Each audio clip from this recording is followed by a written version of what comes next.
काजल निशान जी को भारी मतों से विजयी बनाए और आपके रूप में हमेशा खड़ी रहेंगी।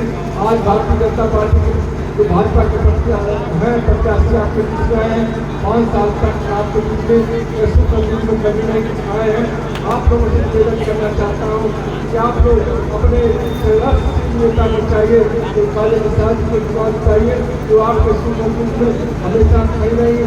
भारतीय जनता पार्टी रोजगार के नाम पर, शिक्षा के नाम पर, स्वास्थ्य के नाम पर हर जगह फेल है, महंगाई के नाम पर हर जगह फेल है। तो आपको निवेदन करना चाहता हूँ इंडिया गठबंधन काजल निशान जी को चुनाव जिताएं। इसी के साथ अपनी बात विराम देता हूँ। धन्यवाद। थोड़ा सर पे छोड़ करके गाड़ी सुधर रहते हैं, इसका भी आगे भाषण नहीं दे पा रहा हूँ, तो आप लोगों को आभार प्रकट करता हूँ, धन्यवाद देता हूँ।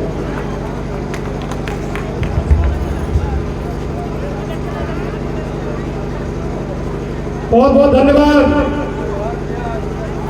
माननीय विधायक जी। क्योंकि छोटी सी दुर्घटना हुई है, थोड़ा सा चोट लग गया है, इस कारण बहुत ज्यादा नहीं कर पाए। अब मैं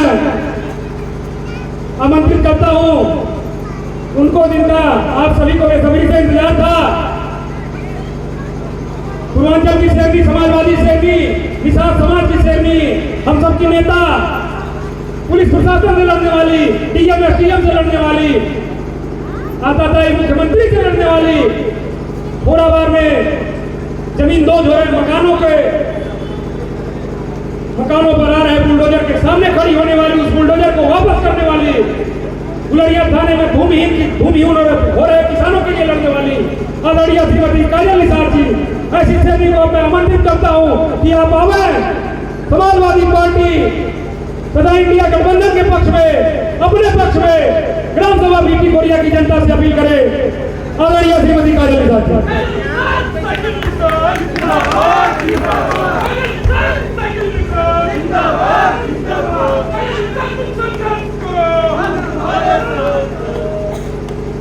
बहुत बहुत धन्यवाद अध्यक्ष जी।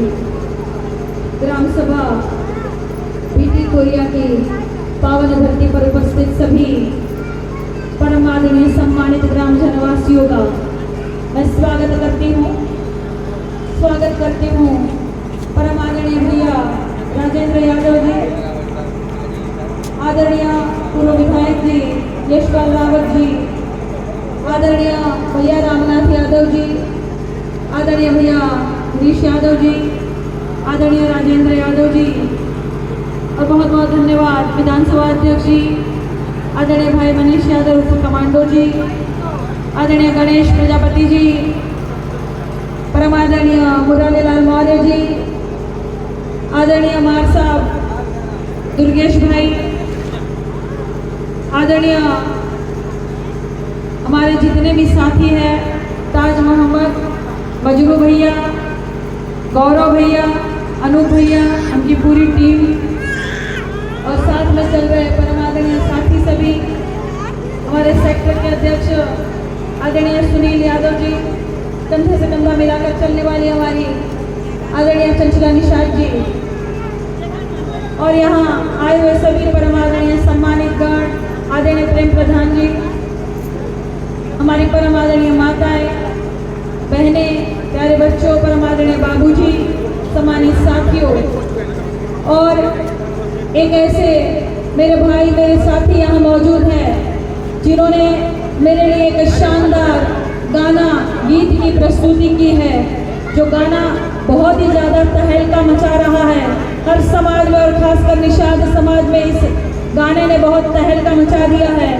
ऐसे परम आदरणीय भाई सखा अजय सहानी उर्फ स्टार जी, मैं चाहती हूँ इनके लिए जोरदार एक बार तालियां आप लोग बजाएं। बहुत बहुत धन्यवाद श्यामराज यादव जी, ब्रह्मानंद यादव जी, कृष्णानंद यादव जी, श्रवण भैया, श्रीचंद निषाद भैया, रामप्रीत निषाद जी, ब्रिजेश निषाद जी, रविंद्रनाथ राय जी, भोलू भैया, अविनाश भैया, अमरीश भैया, अविनाश राय जी, और यहाँ पधारे सभी परम आदरणीय सम्मानित गणों का, प्यारी बहनी जो ऊपर है, सभी नीचे माताएं हैं, सभी का मैं काजल निषाद, नेत्री, अभिनेत्री, कवित्री, आपकी बेटी, आपकी बहू, भहुआबार की रहने वाली आपके बीच की एक लोकल प्रत्याशी, लोकसभा की गठबंधन की प्रत्याशी, आप सभी का स्वागत करती हूँ, नंदन वंदन व अभिनंदन करती हूँ। लोकसभा का चुनाव चल रहा है। लोकसभा का चुनाव बहुत बड़ा चुनाव होता है। उसमें 5 विधानसभा पड़ता है।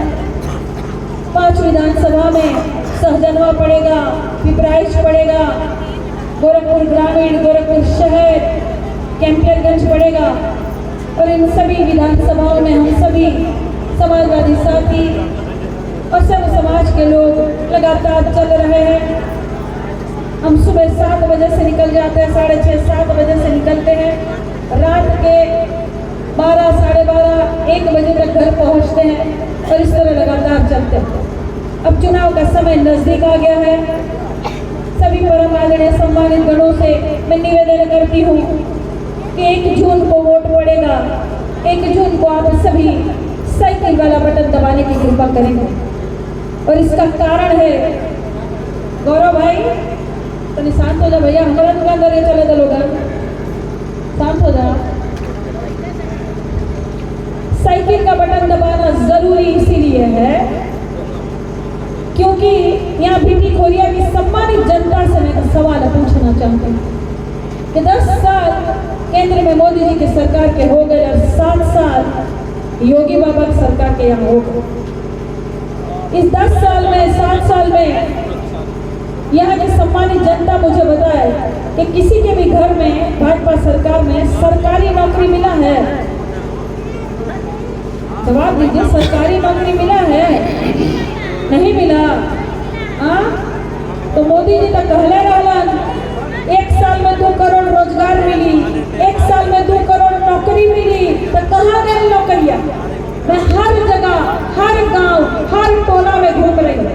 5 विधानसभा पड़ेगा तो 2000 2500 गांव पड़ेंगे और गांव के अलग अलग टोले पड़ेंगे। किसी गांव में 7 टोले, किसी में 10, किसी में 4 टोले। हम अलग अलग टोलों पर जाते हैं। मैं डोर टू डोर चलने वालों में से हूँ। पैर में मेरा फ्रैक्चर हो गया था, अभी कुछ दिन पहले ही प्लास्टर कटा है। मैं तब भी चलती रही, प्लास्टर था तभी भी चलती रही। उसके बाद हार्ट अटैक आया था, अभी 14 तारीख की बात होगी, 19 तारीख से मैं फिर भी चल रही हूँ। और मैं डोर टू डोर चलकर और लगातार चलकर ये सवाल पूछती हूँ कि कहीं शायद इस ग्राम सभा में सरकारी नौकरी प्राप्त हुई हो युवाओं, लेकिन यहाँ भी प्राप्त नहीं हुई।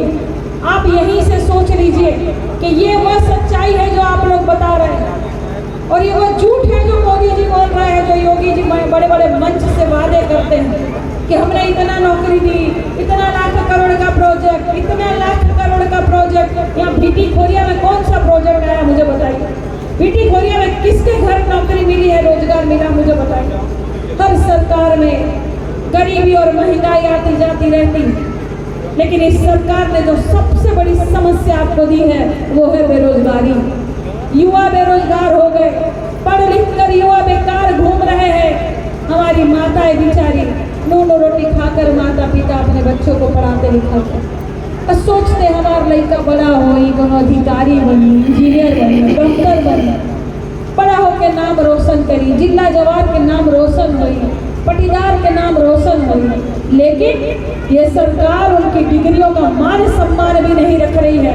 बच्चों को डिग्रियां फाड़नी पड़ रही है, अपनी डिग्रियां जलानी पड़ रही है और पेपर लीक हो जाने से बच्चे आत्महत्या भी कर रहे हैं। ये सरकार आपको गरीबी दे रही है, महंगाई दे रही है और बेरोजगारी दे रही है, जबकि आपके सारे नेता भाजपा के, हर एक नेता तो आपने भाजपा के चुने, आपके विधायक भाजपा के हैं, सांसद भाजपा के हैं, योगी जी भाजपा, मोदी जी भाजपा। जब सारे नेता भाजपा के हैं तो काहे इतनी महंगाई है, काहे इतनी गरीबी है? इनको अच्छे दिन आ जाने चाहिए, लेकिन नहीं आ रहे हैं। और इसका अर्थ ये है कि अम्मा सखी हो जाएगा, चुनाव बीतने दीजिए महाराज भैया, हो जाएगा। आप तो एकदम जो उतारू हो गए हैं, हो जाएगा, चुनाव खत्म होने दीजिए। बेटा रोटी बनाती हो ना? चुनाव लेट हो गया है यार, फाइनल होने में हो जाएगा आपका काम। गलती आप क्या किए हैं, मतलब हो जाएगा ना, चुनाव बीतने दीजिए। लेकिन हो जाएगा अगले महीने में आपका। पलटावल जाला वही से आप तगादा कर रहे हैं, ये गलती कर रहे हैं। आप तगादा नहीं करना चाहिए रोटी आपको। पलटावल ही नहीं है। चलिए कोई बात नहीं, अगले महीने में हो जाएगा आपको आपका। पलटाते नहीं है, इसी तरह सरकार को अल्टी पलटी करना चाहिए, वही से काम बनता है। सरकार को डर बैठता है कि हमने काम नहीं किया तो जनता हमको उठा कर फेंक देगी। अरे भाई हो गई जौन बाटे, अब जितना मन बतियाएंगे उतने जौन बाटे बात निकली जौन बा। ठीक बा, किया तो बदली कर दो।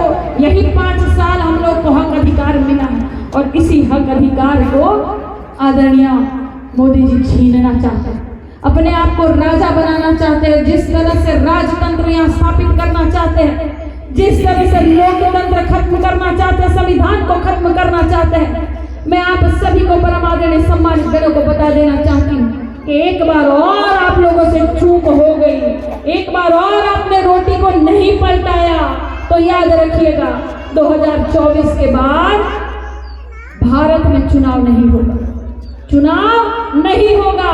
कोई आपसे पूछने नहीं आएगा, कोई आपका वोट लेने नहीं आएगा, सीधा घोषित कर दिया जाएगा कि बाबूजी ये आपके सांसद है, अम्मा ये आपके विधायक है। आपके वोट की कोई आवश्यकता नहीं है। आप लोग कुर्सी पे नहीं बैठ पाएंगे, खटिया पे नहीं बैठ पाएंगे, आवाज नहीं उठा पाएंगे। अभी तो युवा बेरोजगार घूम रहे हैं, युवाओं का समय होता नहीं है ये बेरोजगारी का। ये समय है क्या इनका बगीचों में घूमने का? ये समय है क्या इनका मोबाइल देखने का, चकल्लस करने का? ये समय इनका सपना पूरा करने का है, ये समय रोजगार करने का है, ये समय नौकरी करने का है, जो ये भारतीय जनता पार्टी की सरकार आपको नहीं दे रही है। क्यों? क्योंकि आप हर नेता बाहरी भी चुनते हैं। आपके सांसद कौन है पता है? आपके सांसद कौन है? आप लोगों ने जिताए हैं तो कभी आप लोगों के बीच में आए, कभी हाल चाल लिए, सुख दुख में आए? अरे बाहरी है, जौनपुर के है, और मैं भौआ बार की हूँ, आपकी अपनी हूँ, ग्रामीण विधानसभा की रहने वाली हूँ, आपकी बेटी, आपकी बहू। भौआ बार यही दरिये है, ज्यादा दूर न है। मुंजेश्वरनाथ मंदिर में मेला लगा ला सखी का हो रजो, जाती होंगी मेला करने, आप भी मेला करने आप लोग भी जाते होंगे। यहीं की रहने वाली हूँ, तो घर को वोट दीजिए, लोकल को वोट दीजिए, अपनी बहन अपनी बेटी को वोट दीजिए। रवि भैया, सभी को समझाने की आवश्यकता है। 25 दिन बचा है चुनाव का, 20 दिन मानकर चलिए। इसी 20 दिन में पता चल जाएगा कि आपने रोटी पलटाई कि नहीं पलटाई। बात को समझिए।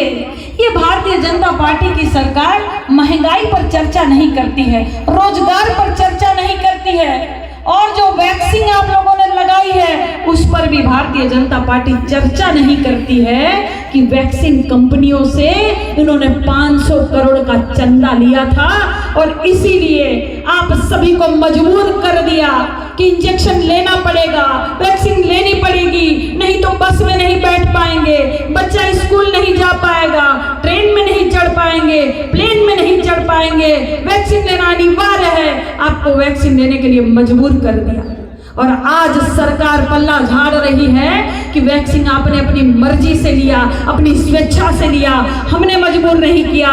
और कोर्ट ने भी पल्ला झाड़ लिया और कह दिया कि हाँ वैक्सीन से बीमारियां हो सकती है, ये आपने अपनी स्वेच्छा से लिया।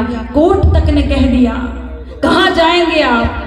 इस तरह की सरकार है, जहर दे रही है, गरीब को और गरीब बना रही है। हमारे बच्चे आज भी क से कबूतर पढ़ रहे हैं और उनके बच्चे क से कंप्यूटर पढ़ रहे हैं। इस बात को समझना होगा। रोटी कौन पलटाएगा? आप पलटाएंगे। 1 तारीख को साइकिल वाला बटन दबाएंगे, क्योंकि ये भारतीय जनता पार्टी की सरकार आपको राशन में उलझा रही है। ये राशन देगी लेकिन शासन नहीं देगी, राशन देगी लेकिन शासन सत्ता नहीं देगी। आपको राजा नहीं बनाएगी मैया, आपको हुक्मरान नहीं बनाएगी। और राशन किसी भी सरकार में मिलता रहेगा, कोई भी सरकार रही आपको राशन मिलता रहेगा। और अगर ज्यादा साइकिल वाला बटन दबा और इंडिया गठबंधन की सरकार बनी तो राशन के साथ साथ आपको आटा भी मिलेगा और इन नौजवान साथियों को, बच्ची को पढ़ने के लिए मोबाइल में डाटा भी मिलेगा। और हमारी महिलाएं, समूह की महिला बेचारी बनकर कभी लोन लेती है, कर्जा लेती है, और समूह का लोन भर नहीं पाती है, तब तक दूसरा कर्जा लेने की बारी आ जाती है। कहीं बच्चे की शादी, कहीं पढ़ाई लिखाई, कहीं रोजगार और कोई ना कोई काम के लिए बेचारी महिलाएं लोन ले लेती हैं जो भर नहीं पाती है।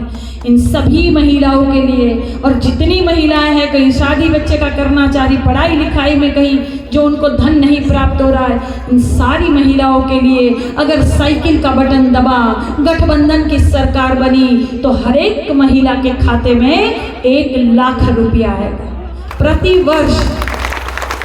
हर वर्ष 1 लाख रुपया आएगा।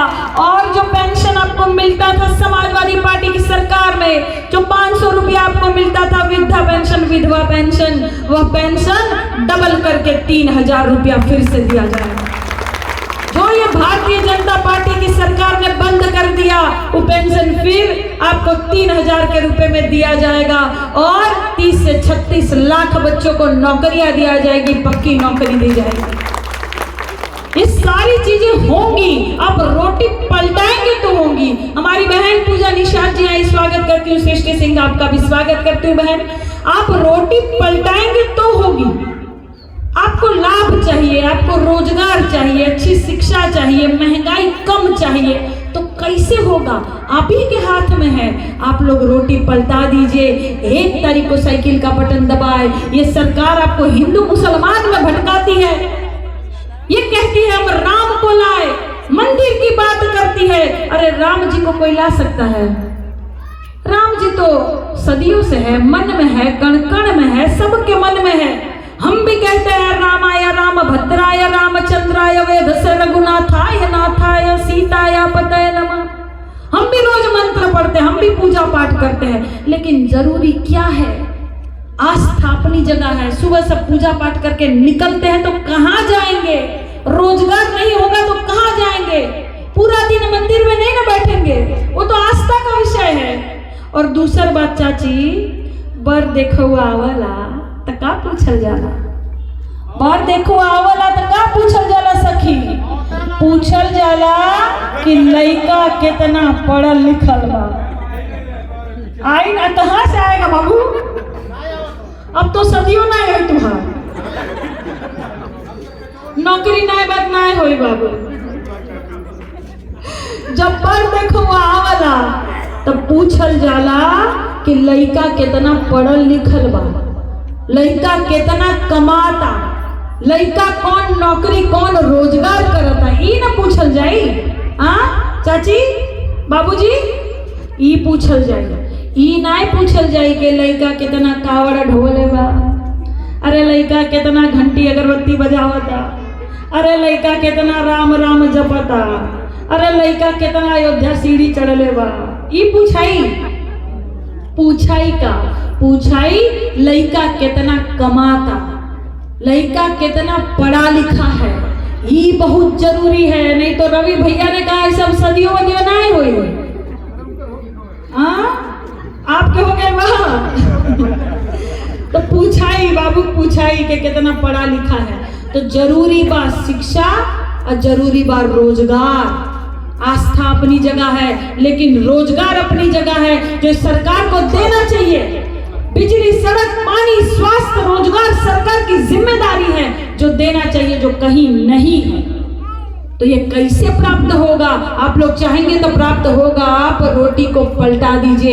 1 तारीख को आप सभी साइकिल वाला बटन दबाइएगा, अपनी बहन बेटी काजल निषाद को जिताइए। मैं हर लड़ाई आपका लड़ती हूँ। 600 घर टूटने वाले थे खोराबार के, 600 घर टूटने वाले थे खोराबार के, और बुलडोजर आ भी गया था और 2-4 घर गिरा भी दिया था। लेकिन वहां की महिलाओं ने मुझे बुलाया कि बहन काजल निषाद आओ हमारी लड़ाई लड़ो। मैं गई, अधिकारियों को हड़काया, उनको वापस भेजा, सारी फोर्स को वापस भेजा। न्यूज चैनलों में भी आया था, न्यूज़पेपरों में भी आया था, और मैंने अकेली ने 600 घर बचा दिए। जब आपकी बहन कुछ भी नहीं है तब इतना दमदारी से लड़ रही है। किसी गांव की प्रधान नहीं हूँ, कोई मैं बीडीसी नहीं हूँ, तब इतने दमदारी से लड़ रही हूँ। तो जब मैं कुछ बन जाऊंगी तो कितना दमदारी से लड़ूंगी आप लोगों के लिए। जिंदाबाद जिंदाबाद। जब कुछ नहीं हूँ तो लड़ रही हूँ, पुलिस वाले चाहे कैसे भी हो, कहीं भी हड़का के उनको कह देती हूँ कि जब आप हेलमेट नहीं पहने हैं तो आपका भी चालान कटना चाहिए।